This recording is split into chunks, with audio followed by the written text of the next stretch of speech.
बिहार में लोकसभा चुनाव 2024 में भले ही इंडिया गठबंधन यानी महागठबंधन की सीटें और वोट प्रतिशत में बढ़ोतरी हुई है, मगर विधानसभावार प्रदर्शन में एनडीए ने उसे काफी पीछे छोड़ दिया है। लोकसभा चुनाव में पड़े मतों में विधानसभावार विश्लेषण से स्पष्ट है कि एनडीए को 173 विधानसभा क्षेत्रों में बढ़त मिली है।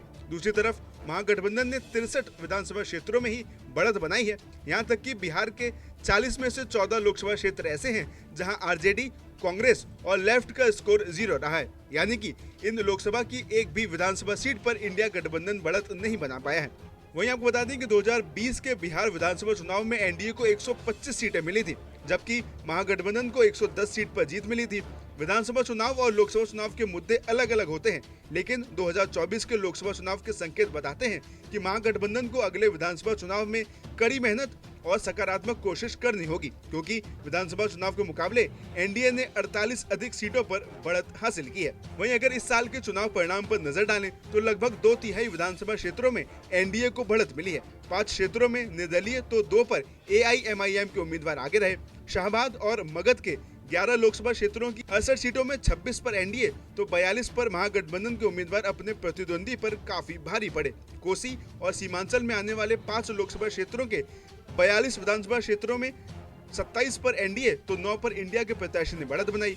वहीं 4 पर एआईएमआईएम और 2 पर निर्दलीय आगे रहे। इसी तरह पूर्वी बिहार के तहत आने वाले 5 लोकसभा क्षेत्रों की 31 विधानसभा सीटों में 27 पर एनडीए तो 4 पर महागठबंधन आगे रहा। इसी के साथ चंपारण इलाके की 3 लोकसभा क्षेत्रों की 18 सीटों में 17 पर एनडीए तो 1 पर महागठबंधन ने बढ़त बनाई।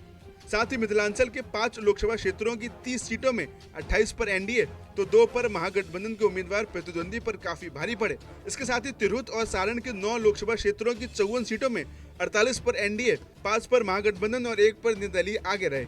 वहीं लोकसभा सीटों पर इंडिया अलायंस एक भी विधानसभा में बढ़त नहीं बना पाया। सुपौल, खगड़िया, पूर्णिया, जमुई, पश्चिम चंपारण, दरभंगा, मधुबनी, झंझारपुर, समस्तीपुर, मुजफ्फरपुर, वैशाली, महाराजगंज, सिवान और गोपालगंज लोकसभा सीट के अंतर्गत आने वाली सभी विधानसभाओं में एनडीए या निर्दलीय प्रत्याशी ही आगे रहे हैं। नमस्कार, मैं हूं मानक गुप्ता। अगर आपको हमारा ये वीडियो पसंद आया हो तो इसे लाइक और शेयर जरूर करें, और हाँ, हमें सब्सक्राइब और फॉलो करना ना भूलें ताकि आप देश और दुनिया की कोई खबर मिस ना करें।